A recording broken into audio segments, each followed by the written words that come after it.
ಪ್ರಿಯರಾದವರೇ, ಯೇಸುಕ್ರಿಸ್ತನ ನಾಮದಲ್ಲಿ ನಿಮಗೆ ನನ್ನ ಪ್ರೀತಿಯ ವಂದನೆಗಳು. ಹೇಗಿದ್ದೀರಾ?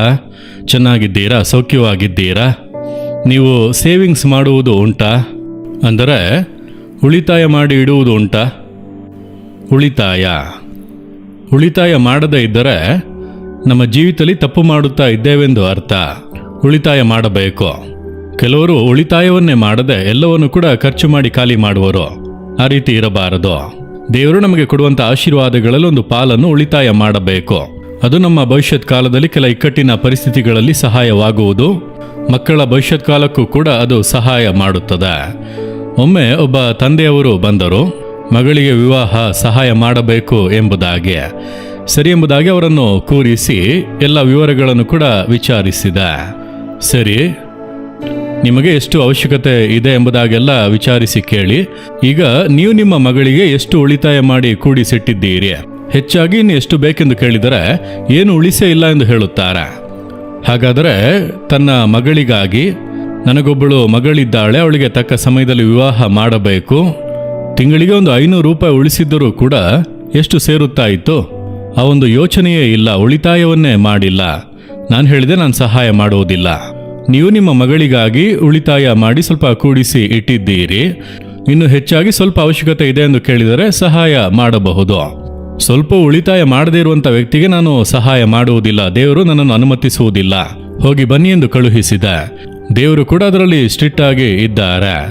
ನಿನ್ನ ಬಳಿ ಏನಿದೆ ಅದನ್ನು ತೆಗೆದುಕೊಂಡು ಬಾ ಎಂದು ಕೇಳುತ್ತಾರೆ. ಏನಿದೆ ಅದನ್ನು ತೆಗೆದುಕೊಂಡು ಬಂದರೆ ನಾನು ಆಶೀರ್ವದಿಸುತ್ತೇನೆ.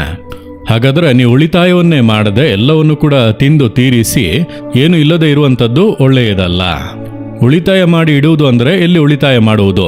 ಭೂಮಿಯಲ್ಲಿ ಕೆಲವರು ಕೂಡಿಸಿ ಇಡುತ್ತಾರೆ. ಇನ್ನು ಕೆಲವರು ಓವರ್ ಆಗಿ ಭೂಮಿಯಲ್ಲಿ ಐಶ್ವರ್ಯವನ್ನು ಕೂಡಿಸಿಟ್ಟು ಮನೆಯ ಮೇಲೆ ಮನೆ, ಭೂಮಿಯ ಮೇಲೆ ಭೂಮಿಗಳು, ಬಂಗಾರ, ಆಭರಣ ಎಂದು ತುಂಬಿಸಿ ಇಟ್ಟಿರುತ್ತಾರೆ. ಏನು ಪ್ರಯೋಜನ? ಆದರೆ ಬಡ ಜನರು ನಮ್ಮ ಅವಶ್ಯಕತೆಗಳಿಗಾಗಿ, ನಮ್ಮ ಸಂತತಿಗಾಗಿ ಸ್ವಲ್ಪ ಉಳಿತಾಯ ಮಾಡಿ ಕೂಡಿಸಿಡುವುದು ಒಳ್ಳೆಯದು. ಅದಲ್ಲದೆ ದೇವರು ಹೇಳುತ್ತಾರೆ, ನೀವು ಪರಲೋಕದಲ್ಲಿ ಗಂಟು ಮಾಡಿ ಇಟ್ಟುಕೊಳ್ಳಿರಿ. ಮತ್ತಾಯ 6ನೇ ಅಧ್ಯಾಯ 20ನೇ ವಾಕ್ಯದಲ್ಲಿ ದೇವರು ಹೇಳುತ್ತಾರೆ, ಪರಲೋಕದಲ್ಲಿ ಗಂಟು ಮಾಡಿ ಇಟ್ಟುಕೊಳ್ಳಿರಿ ಎಂಬುದಾಗಿ. ಪರಲೋಕದಲ್ಲಿ ಒಂದು ಬ್ಯಾಂಕ್ ಇದೆ. ಅಲ್ಲಿ ಹಾಕಿ ನೀವು ಉಳಿತಾಯ ಮಾಡಿದರೆ ಕಳ್ಳರು ಕದಿಯುವುದಕ್ಕೆ ಆಗದು, ಅಲ್ಲಿ ನಷ್ಟ ಆಗುವುದಿಲ್ಲ, ಭದ್ರವಾಗಿರುತ್ತದೆ. ಅದು ಹೇಗೆ? ಅಲ್ಲಿ ಕೂಡಿಸಿಟ್ಟರೆ ತೆಗೆದುಕೊಳ್ಳುವುದಕ್ಕೆ ಆಗುತ್ತದಾ? ಪರಲೋಕದಲ್ಲಿ ಯಾವ ರೀತಿ ಗಂಟು ಮಾಡಿ ಇಟ್ಟುಕೊಳ್ಳುವುದೆಂದು ಕೇಳಿದರೆ, ನೀವು ಕರ್ತನಿಗೆಂದು, ಆತನ ಸುವಾರ್ತೆ ಸೇವೆಗೆಂದು ಕೊಡುತ್ತೀರಾ ಅಲ್ಲವಾ? ಪರಲೋಕದಲ್ಲಿ ನಿಮ್ಮ ಲೆಕ್ಕದಲ್ಲಿ ಅದನ್ನು ಬರೆದಿಡಲಾಗುವುದು. ಫಿಲಿಪ್ಪಿ 4ನೇ ಅಧ್ಯಾಯದಲ್ಲಿ ಪೌಲನು ಅದರ ಕುರಿತು ಹೇಳುತ್ತಾನೆ. ಪರಲೋಕದಲ್ಲಿ ನಿಮ್ಮ ಪ್ರತಿಫಲ ಹೆಚ್ಚಾಗಿರುವಂತೆ ನಾನಿದನ್ನು ಮಾಡಿದೆನೋ. ನಿಮ್ಮ ಪ್ರತಿಫಲ ಹೆಚ್ಚುತ್ತದೆ ಎಂಬುದಾಗಿ ಕರ್ತನ ಸೇವೆಗೆ ಕೊಟ್ಟಂತ ನಿಮ್ಮ ಫಲ ಪರಲೋಕದಲ್ಲಿ ಇದೆ.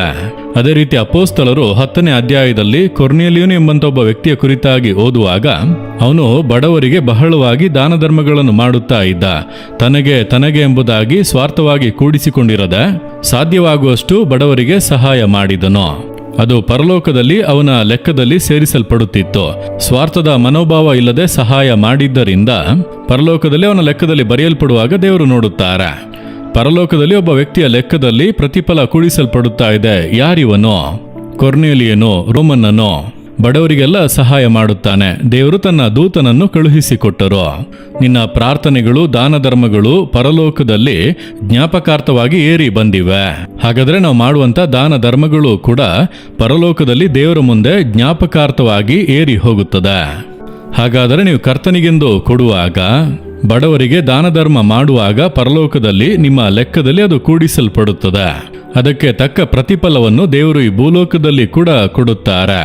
ನೀವೊಂದು ಇಕ್ಕಟ್ಟಾದಂಥ ಪರಿಸ್ಥಿತಿಯಲ್ಲಿ ದೇವರೇ ಎಂಬುದಾಗಿ ಮೊರೆ ಇಡುವಾಗ ದೇವರು ಆ ಸಮಯದಲ್ಲಿ ನಿಮ್ಮ ಅವಶ್ಯಕತೆಗಳನ್ನು ಸಂಧಿಸುತ್ತಾರೆ.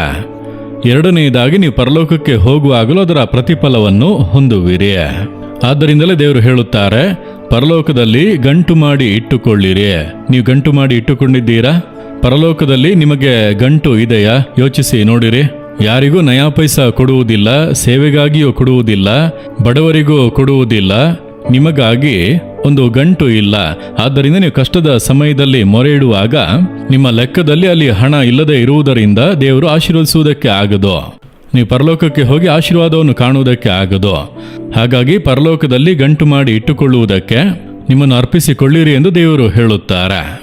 ಇಂದಿನಿಂದ ಆ ರೀತಿ ಒಂದು ತೀರ್ಮಾನ ಮಾಡಿ, ನಾನು ಪರಲೋಕದಲ್ಲಿ ಗಂಟು ಮಾಡಿ ಇಟ್ಟುಕೊಳ್ಳಲು ನನಗೆ ಸಹಾಯ ಮಾಡಿ ದೇವರೇ. ಸುವಾರ್ತೆ ಸಾರಲ್ಪಡುವುದಕ್ಕೆ ನಾನು ಉದಾರ ಮನಸ್ಸಿನಿಂದ ಸಹಾಯ ಮಾಡಬೇಕು. ಬಡವರು, ವಿಧವೆಯರು, ಅನಾಥ ಮಕ್ಕಳಿಗೆ ಸಹಾಯ ಮಾಡಬೇಕು. ಅದನ್ನು ಮಾಡಲು ಆರಂಭಿಸಿ ಪರಲೋಕದಲ್ಲಿ ನಿಮಗೆ ಹೆಚ್ಚಾಗಿ ಪ್ರತಿಫಲ ಇರುವುದು ಮಾತ್ರವಲ್ಲ, ಭೂಲೋಕದಲ್ಲಿ ಕೂಡ ಅದರ ಪ್ರತಿಫಲಗಳನ್ನು ಅನುಭವಿಸುವಂತೆ ದೇವರು ಮಾಡುವರು.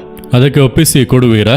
ದೇವರೇ, ಪರಲೋಕದಲ್ಲಿ ನಾನು ಗಂಟು ಮಾಡಿ ಇಟ್ಟುಕೊಳ್ಳುವುದಕ್ಕೆ ನನ್ನನ್ನು ಒಪ್ಪಿಸಿ ಕೊಡುತ್ತೇನೆ. ನಿಮ್ಮ ಸುವಾರ್ತೆ ಸೇವೆಗಾಗಿಯೂ ಬಡವರು, ದೀನರು, ವಿಧವೆಯರು, ದಿಕ್ಕಿಲ್ಲದ ಮಕ್ಕಳಿಗೆ ಸಹಾಯ ಮಾಡಲು ಉದಾರವಾಗಿ ಕೊಡುವುದಕ್ಕೆ ನನ್ನ ಕರಗಳನ್ನು ಆಶೀರ್ವದಿಸಿ ಆ ಹೃದಯವನ್ನು ನನಗೆ ಕೊಡಿರಿ.